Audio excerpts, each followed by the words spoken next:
Hello Gemini, Sun, Moon, Rising, and Venus signs. Kamusta kayo? Sana po nasa mabuti kayong kalagayan. Welcome back po sa Star Tarot. Kung bago kayo rito, welcome din kayo. Thank you sa inyong support. I truly appreciate it. God bless you all. Gemini, paunang mensahe po ninyo ay Knight of Swords. Ayan, si Knight of Swords energy is a fast-moving energy, no? So, maraming pagbabagong magaganap dito sa buhay ninyo, as in big time, no? Mabilis at malaking pagbabago, no? Ang maaring mangyari dito for some of you. There could be also accomplishments dito na makakamit kayo sa ngayon, no?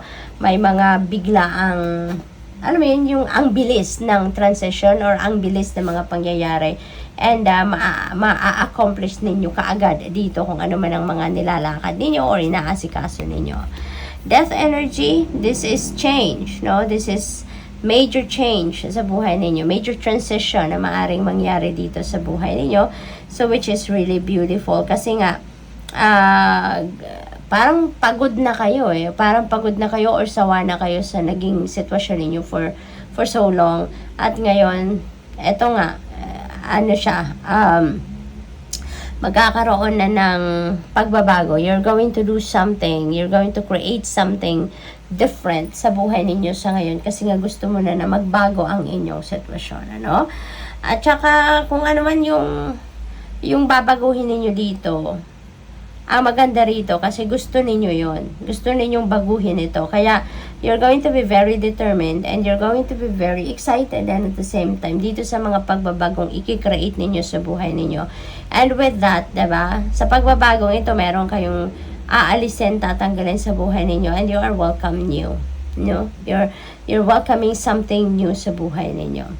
So what else? We have King of Swords. Ayan, so this is about authority and power. Kaya maaaring ang iba sa inyo dito, baka nandoon na kayo sa posisyon na anong tawag dito, nasa posisyon na mataas na ang inyong katungkulan or kalagayan sa buhay. Maaaring ganun. So this could be baka nasa position of authority kayo, no? Maaring boss na kayo, yung gano'n. So, or baka mapupunta kayo doon, no? Baka mapupromote kayo at this time. Maaring gano'n. Or, posible din na ang iba sa inyo dito is in need of support of, katulad ng isang boss, mga gano'n, supervisor, at maaring yun ang hihingian ninyo ng tulong. Si King of Swords energy. Kung sino man ito sa buhay ninyo. We have Knight of Wands in reverse. Ayan. So, malamang dito kayo nanggagaling, maybe meron kayong mga delays na pinagdadaanan in the past. May mga ginagawa kayo at may delays, may ginagawa kayo at nahinto, nagkaroon ng pause na hindi ninyo maintindihan, no? And you got frustrated, no? Dahil syempre gusto ninyo ng pagbabago, gusto ninyong umusad ang buhay, magkaroon ng progress, and nagkaroon ng delays, nagkaroon ng pagtigil, no? Kaya maybe at some point na frustrate kayo. Pero bibilis na ang lahat, uusad na din ang lahat sa ngayon. There is an energy shift na mangyayari dito at bibilis na ang lahat. Delays will be lifted na. Knight of Swords is here, so things are going to progress, no? Magician energy, this is a new beginning energy which is really beautiful, Gemini. At ito ay mawawala na din dito yung procrastination, mawawala na dito yung hesitation, no? And you are up for something na hindi ninyo magawa-gawa, pero ngayon maglalakas ng loob kayo na simulang gawin, so which is really good, no? Gemini, manifestation time na sa ngayon. You will recognize na that the people around you or yung mga opportunities around you are supporting, no? Supporting your plans, your ideas, supporting your dreams. Diba? Kaya magte-take action na kayo dahil nakikita ninyo or makikita nyo na yung mga gamit sa paligid ko, even tao or even situation, or parang perfect, no? Para makatulong sa aking journey. So, we have Two of Wands and strategizing. Marami kayong planong ginawa na or maaring ginagawa pa lang, no?